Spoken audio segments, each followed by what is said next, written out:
Hvad er opgaven for et grønlandsk folketingsmedlem? Hvad vil de enkelte kandidater kæmpe for, hvis de bliver valgt ind? Og magter de i det hele taget opgaven? Det er nogle af de spørgsmål, jeg vil kræve svar på den næste halve times tid. Velkommen til Valg i KNR i dag med kandidaterne fra IA. Og det er jer fra Venstre, Johan Lund Olsen, Sara Olsvig, Nicoline Simer og Sofie Rossen. Lad os starte med dig, Johan. I jeres præsentationsprogram, som seerne har haft mulighed for at se her på kanalen lidt tidligere, der gør I meget ud af, at I vil bruge kræfterne på at forbedre forholdene for grønlændere, der er bosat i Danmark. Hvorfor er det en folketingspolitikers opgave at servicere folk, der har valgt at bo i et fremmed land? Ja. Ved du hvad, Mikkel? Jeg står her med den danske riges grundlov. I den danske riges grundlov, der står der i paragraf 1, denne grundlov gælder for alle dele af Danmarks rige, det vil sige, grundlovens retssikkerhedsgarantier og det ene og det andet, det skulle gerne gælde for grønlændere, færinger og danskere på lige fod. Det gør det vel også? Det gør det ikke. De har valgt at bo i et andet land? Vi har gennem de sidste 10 år, igennem DNAG, den nordatlantiske gruppe i Folketinget, fået lavet en række undersøgelser omkring de grønlandske grønlændere, som er bosiddende i Danmark, hvordan deres kår er. Altså der er desværre noget, der tyder på, at der er en del grønlændere. Heldigvis er det sådan, at flertallet af grønlændere, der har valgt at bosætte sig i Danmark, de klarer sig fantastisk godt. Men der er en del grønlændere. Jeg har selv arbejdet i 10 år som socialarbejder i Danmark, og kender, at der desværre er en del grønlændere, som ikke får den hjælp, de har behov for. Så er du enig i det? Er det en meget vigtig opgave for et folketingsmedlem? Det er en af de vigtige opgaver. Altså, det er jo sådan, at vi går til valg til et folketing i et land, som ikke er vores land. Det er Danmarks folketing, vi går til valg på at blive valgt ind i. Men det er også samtidig sådan, at op imod over en tredjedel af det, der tilsvarer en tredjedel af den grønlandske befolkning, bor faktisk i Danmark. Altså, vi har en rigtig stor gruppe grønlændere, som bor i Danmark. Der er forskellige forhold, som gør sig gældende for de her mennesker, og det er noget, vi har lavet nogle undersøgelser omkring, faktisk hele 3 undersøgelser omkring i den nordatlantiske gruppe i Folketinget, fordi vi gerne vil finde ud af, hvor stor en ressource, fordi vi ved, der er en ressource blandt de her mennesker, som kan være til gavn for Grønland, enten ved, at de er en form for folk, som arbejder med grønlandske emner i Danmark, eller også i form af, at de kommer hjem til Grønland igen. Den sidste undersøgelse, vi lavede om Grønland og bosiddende i Danmark, der gik vi faktisk ind og spurgte dem til, hvordan de havde det med at skulle komme hjem til Grønland, hvad der skulle gøres for, at de skulle komme hjem til Grønland, og hvordan de følte det at være grønlænder og bosiddende i Danmark. Så vi har fået en hel masse viden ved at lave de her 3 undersøgelser om grønlændere i Danmark. Blandt andet, at størstedelen er veluddannede og har godt fungerende liv, men også, at der er en gruppe af dem, som er socialt udsatte. Og nogle af de ting, som vi så kan gøre for de her mennesker, som jo er vores, altså det er jo vores venner og familie, mange af dem, ikke? Så også af dem, der er socialt udsatte, det er at prøve at påvirke det danske folketing til at afsætte midler langsigtet, i stedet for de satsmidler, som er blevet afsat fra år til år til tiltag over for socialt udsatte grønlændere. Pointen er fanget. Nicoline Simer, hvis man kigger sådan lidt generelt på Folketinget, hvad er en grønlandsk folketingsmedlems primære opgave ifølge dig så? Ifølge mig så er det at varetage Grønlands interesser i Folketinget. Og det er det, fordi at der er stadigvæk rigtig mange sagsområder, som ikke er hjemtaget til Grønland, selvom vi har fået selvstyreloven vedtaget i 2009. Så er der jo rigtig mange områder, som ikke er hjemtaget. Og de sager, de ligger nede i Folketinget. Og hvis man vil have indflydelse på dem, og det vil vi vil gerne have indflydelse på de her områder, så skal vi selvfølgelig være der. Sofie Rossen, hvad kræver det at have sådan en post? Jamen, det kræver jo meget. Jeg har selv siddet i Folketinget næsten et år sidste år, og har set, at det er ikke et 4-8 job, men det er et arbejde, man udfører på mere end fuld tid. Man skal være indstillet på at være i Danmark i den periode, hvor der er samling. Ikke så meget med at rejse tilbage til Grønland, fordi at nu skal man lige hjem en måned. Men det er et arbejde, hvor man hele tiden skal følge med. Man kan komme på arbejde klokken 8 om morgenen, fordi man skal lave noget. Men man kan faktisk komme hjem klokken 10 om aftenen, hvor hele dagen har været brugt til noget andet. Så det er virkelig nødvendigt at være i Folketinget som medlem. Kan du det? Ja, jeg har bevist, at jeg kan det, og jeg vil gerne gøre det igen. Johan Olsen, siden sidste folketingsvalg, der har vi fået selvstyre. Ja. Har det ændret den rolle, som en grønlandsk folketingspolitiker har? Ja, selvfølgelig.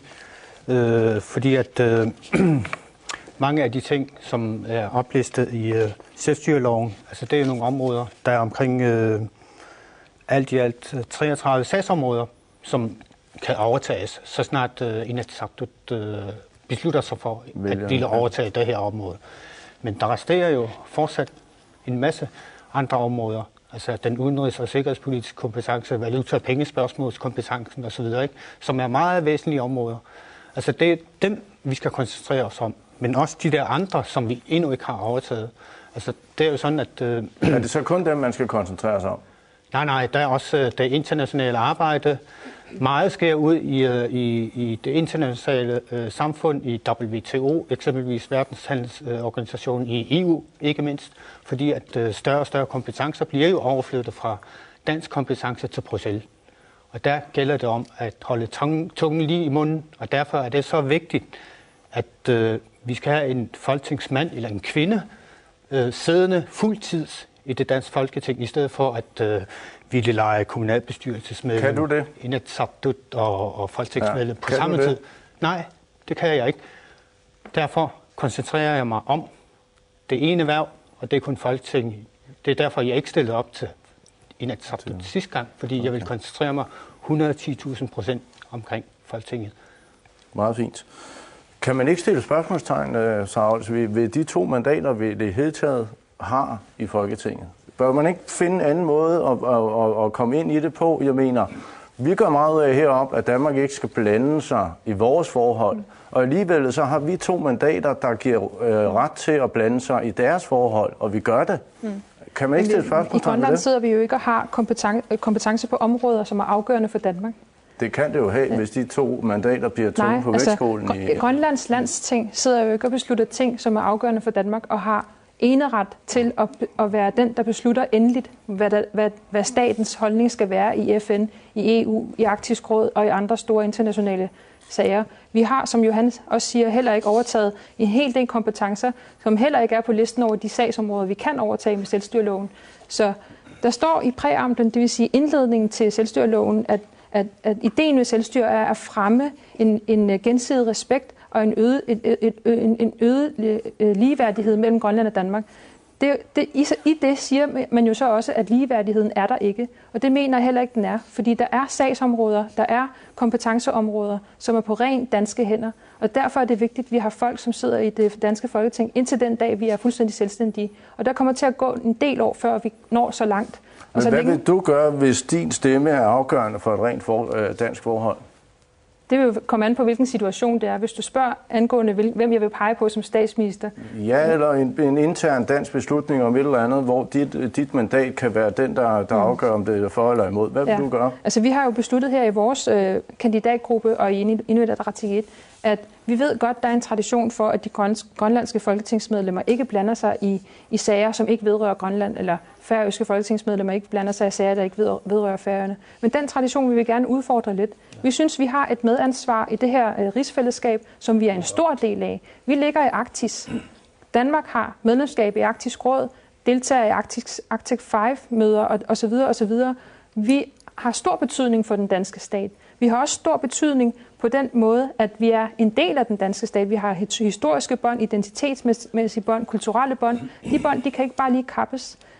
Vi har også dansk statsborgerskab. Vi går rundt med danske pas. Så vi har et medansvar, og vi har også en stemme i Folketinget. Og de 2 pladser, dem skal vi værne om og holde indtil den dag, vi ikke har brug for dem længere. Og det er først, når vi bliver fuldstændig selvstændige. Jeg skal lige høre, Nicoline Simark, hvor meget kan man være bekendt at bruge sit mandat i dansk indrigspolitik? Hvor meget man kan være... Altså, det kommer an på situationen. Som Sara siger, jeg er fuldstændig enig, at vi kan godt udfordre den tradition, der har været hidtil, om at man ikke blander sig. Og det kan vi af flere grunde. Fordi at det, der svarer til 1/3 af vores befolkning, bor dernede. Så har vi... Så ved jeg på egen krop, hvor lidt danskerne ved om grønlandske forhold. Og det er nogle af de ting, som vi også godt vil ændre på, når vi kommer derned. Du ville sige noget, Johan? Ja, jeg skal bare sige, at vi skal overhovedet ikke være bange for at blande os i eksempelvis den meget stramme udlændingepolitik, der har været kørt i Danmark gennem de sidste 10 år, netop fordi, at Dansk Folkeparti har fået så stor en indflydelse. Altså, det handler jo om mennesker af kød og blod, vores medmennesker, som udsættes for en meget, meget inhuman og asocial indvandrerpolitik. Det er jo, der er tale om et menneskesyn, som skal ændres. Og der vil vi gerne bidrage, fordi vi siger velkommen til alle, uanset race og religion og hudfarve osv. Vi er jo mennesker på det her Vil I så kræve noget igen for at give jeres stemme? Vi skal jo selvfølgelig gå ind og sætte os ned og forhandle os til de ting, vi gerne vil fremhæve. Men den nordatlantiske gruppe, som jeg håber også kommer til at bestå af 2 grønlændere og 2 færinger, vi vil stå allerstærkest, hvis vi er samlet. Og der kan vi så også gå ind og lave en stemme for sig selv med, hvad det er, vi egentlig vil opnå os. Det er yderst nødvendigt, at de grønlandske mandater, de samarbejder. Og det gør de altså ikke nu. Ved det, du markerede før, men lad mig lige spørge. I stemmer normalt med et valgforbund, der består lidt af, hvad er det, Enhedslisten, SF? Ja, vi har et valgteknisk samarbejde, vi har haft i den her foregående valgperiode, har vi haft et valgteknisk samarbejde med Socialdemokraterne, SF, Radikale Venstre og Enhedslisten. Det har givet os 7 pladser, inklusive vores suppliantpladser i forskellige udvalg og nævn i Folketinget, som vi har kunnet rotere på med de medlemmer, vi nu har haft i den nordatlantiske gruppe. Det vil sige, at vi har haft 4 danske partier, som vi har kunnet samarbejde med direkte i de her forskellige udvalg i Folketinget. Og det er på den måde, vi gennem det her parlamentariske arbejde, som arbejdet i Folketinget går ud på, har kunnet påvirke nogle processer i Folketinget omkring beslutninger, der tages med de her udvalgsarbejdeprocesser. Nu snakker I meget om, at man skal ændre taktik i, og hvordan man ligesom tager medbestemmelse for dansk politik. Alligevel så har I også her et valgteknisk samarbejde med venstrefløjen. Bør det ikke være sådan, at et grønlandsk folketingsmedlem til hver en tid søgte den maksimale grønlandske indflydelse fra sag til sag, fuldstændig uafhængig af, hvad det så krævede, hvilket parti man gik sammen med? Sofie Rossen først. Jamen, det gør vi nu.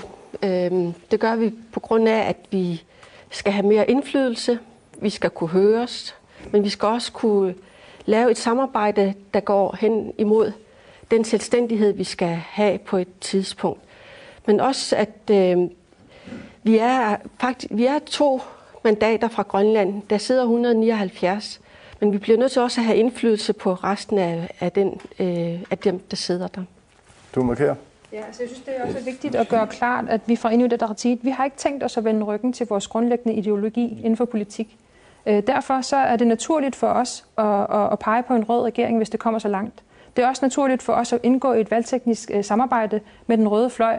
Fordi det er der, vi ligger. Det er vores grundlæggende energi. Også man kunne få mere i en forhandling ideologi med den blå blok og gå ind og sige, jeg mener faktisk, det er lidt naivt, hvis man tror, at man med en fuldstændig åben og bevidst grundlæggende ideologi i et parti skal gå ind og samarbejde med nogen, som har en helt modsat ideologi. Okay. Også i det danske Folketing. Altså, jeg er ideologisk overhovedet ikke på linje med blå blok. Fordi at hvis du ser tilbage på de sidste 10 år, så vil du se, at der har aldrig været ført en så asocial og inhuman politik overfor de mindre bemidlede i Danmark. Der har aldrig været så mange fattige i Danmark. Altså, vi er nødt til at se på den dimension også, når vi skal til at vælge, hvilke samarbejdspartnere vi bare peger på. Vi kan jo også se en bevægelse inden for de her 10 år, hvor der har været en blå regering i Danmark. På klimapolitikken er det gået lidt galt, kan man sige. Specielt i 2009, da den danske statsminister var vært for klimatopforhandlingerne om en klimaaftale i FN. Vi mener, der er nogle grundlæggende værdier i den røde fløj, som passer til vores værdier, og dem vil vi gerne fremme. Både for de grønlændere, som bor i Danmark, men også for hele rigsfællesskabet som helhed. Så det betyder nej fra blå blok, selvom de vil give Grønland mere indflydelse på bestemte områder, fordi I vil hellere satse på en generel politik med rød blok? Ja. Okay. Lad os lige holde fast i DNAG, den nordatlantiske gruppe, som jo har fungeret som lidt forsamlingspunkter for de færøske og grønlandske politikere de senere år, indtil Lars Emil meldte sig ud her for ikke så længe siden. Det går I meget ud af, at I stadigvæk det er den gruppe, I vil satse på, samarbejde med, skabe resultater sammen med.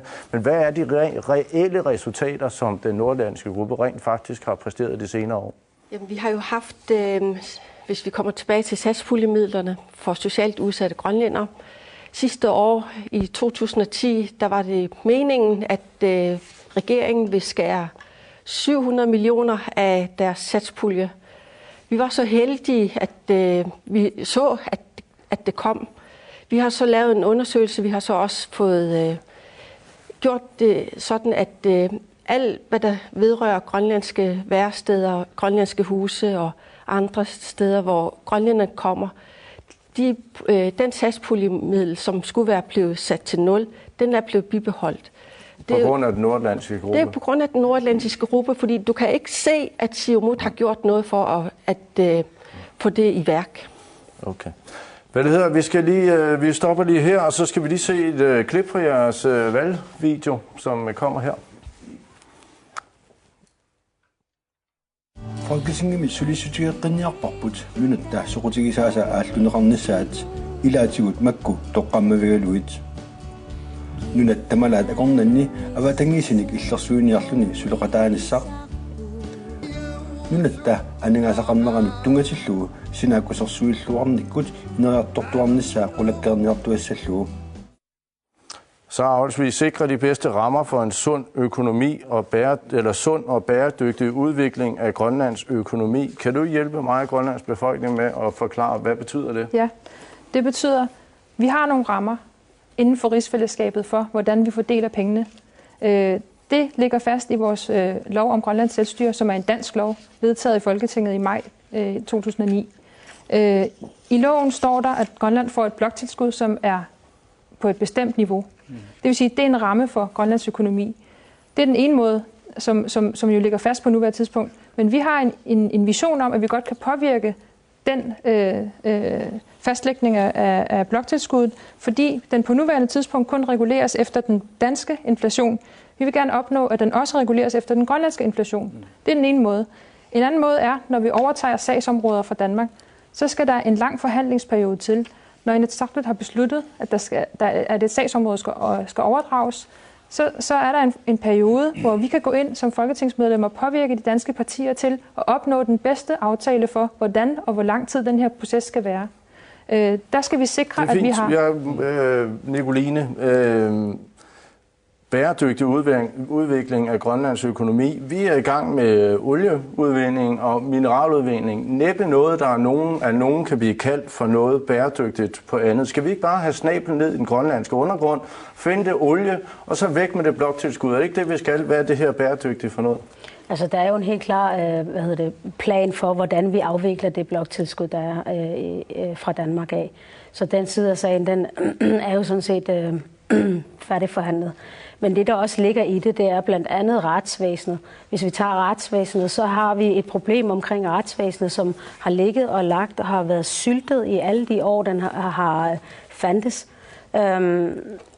Man ligger faktisk med et kæmpestort område, som ikke er blevet rørt, eller som ikke er blevet justeret ved, som ikke er blevet forbedret, og som ligger og halter rigtig langt bagefter.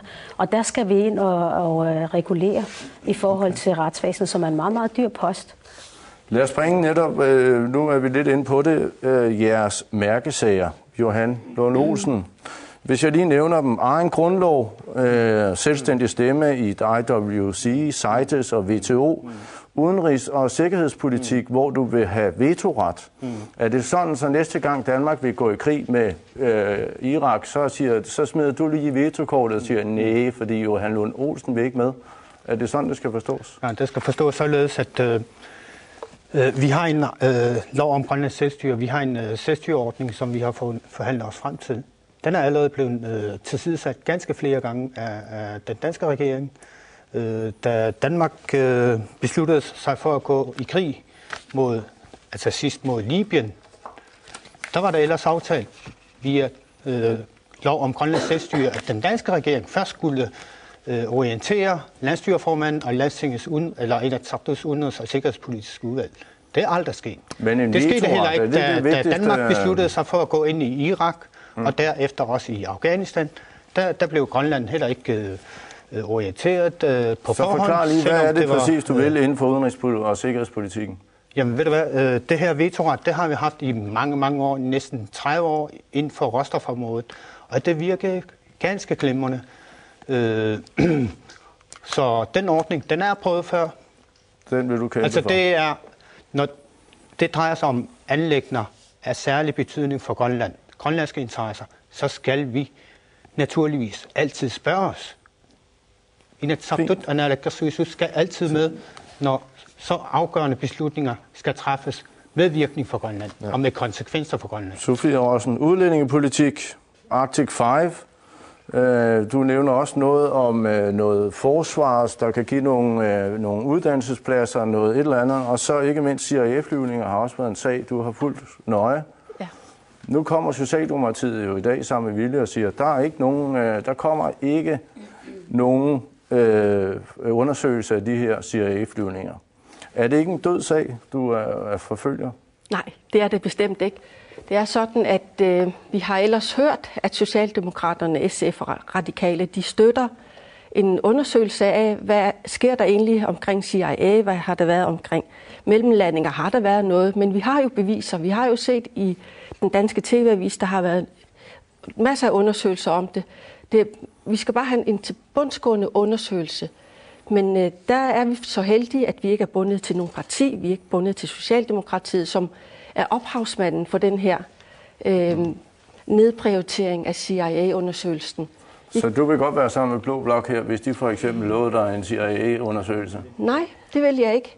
Jeg vil gå ind sammen med de andre nordatlantiske mandater, som vi har, som jeg håber, vi får 2 af fra Grønland og 2 af fra Færøerne. Kan du ikke lige kort skitsere, hvad vil du ellers kæmpe for?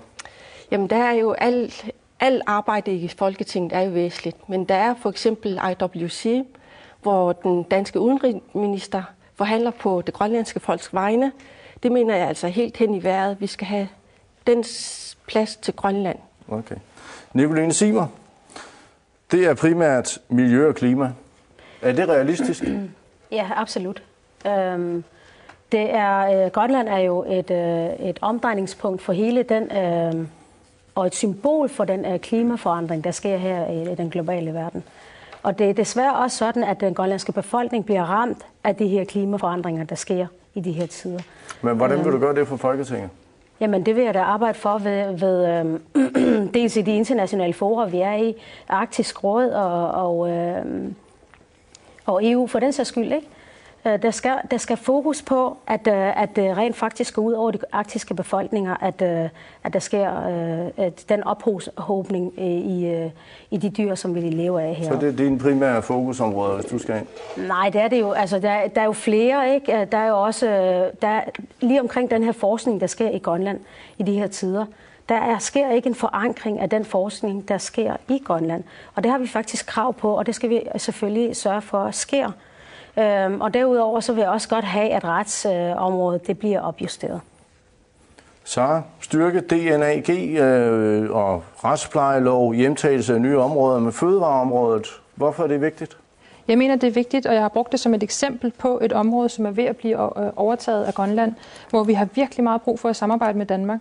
Det er jo sådan, at Fødevarestyrelsen varetager en del af det arbejde, som handler om fødevare og dyrlægeordningerne i Grønland. Og for at vi kan blive mere selvforsynende med de produkter, vi rent faktisk kan producere i Grønland, for at vi kan forædle produkter, sådan så den enkelte fisker og fanger får flere penge ud af den fisk, han eller hun har fanget, så er vi nødt til at ordne det her område, sådan så vi har ekspertisen i Grønland, så vi har faciliteterne, og så vi har muligheden for at udvikle det, så det rent faktisk giver os flere penge, end det tager fra os. Så Det er et af de områder, jeg nok vil gå ind og se på allerførst. Så vil jeg kontakte naalakkersuisut på det område og spørge, hvad kan vi gøre ved at samarbejde mellem naalakkersuisut og folketingsmedlemmerne og påvirke partierne i Folketinget og Fødevarestyrelsen og Fødevareministeren til, at vi sammen løfter det her område, inden Grønland overtager det fuldt ud. Og det gør sig også gældende for alle de andre sagsområder, som vi igennem tiden i det kommende tid skal til at overtage. Vi skal sammen med Danmark og bygge det op, sådan så det ikke tager flere penge fra Grønland, end det ender med at give.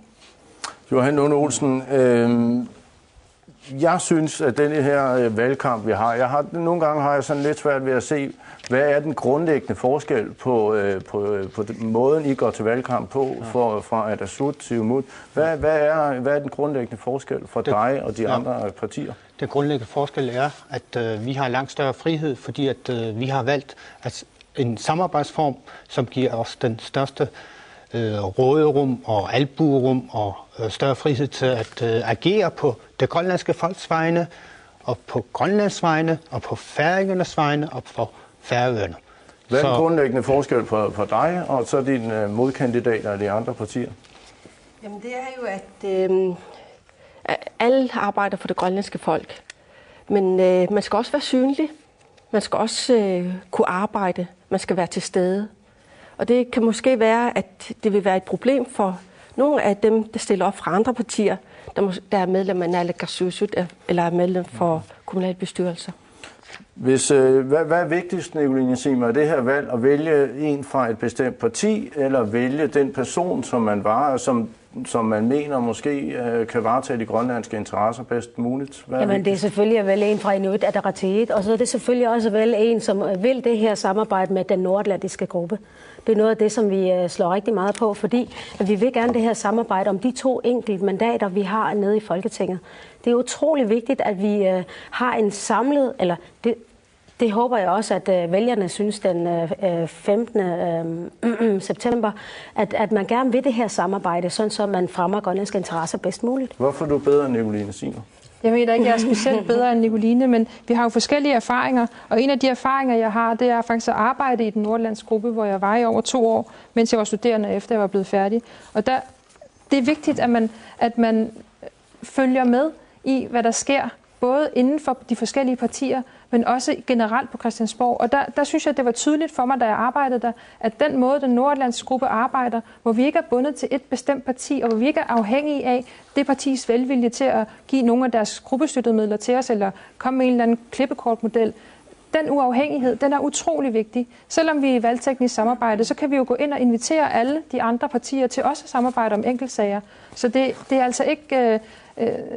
Det er alfa og omega i det her valg, mener jeg, at vi vælger at blive repræsenteret i Folketinget på en måde, som giver os bedst råderum til at forfølge de sager, der er Grønlandssager, og ikke sidde fast i et eller andet spil om, hvad det er for nogle sager, et dansk parti forfølger. Jeg skal lige have dig helt på det rene. Vil du stemme til begge sider, eller efter hvad du kan få, eller vil du ikke? Nej, jeg vil selvfølgelig se, hvad for nogle valgtekniske samarbejdsaftaler der er. Og så vil jeg selvfølgelig også gå ind og se, at der er nogle områder, vi kan påvirke, både til højre og til venstre i de enkelte sager. Okay.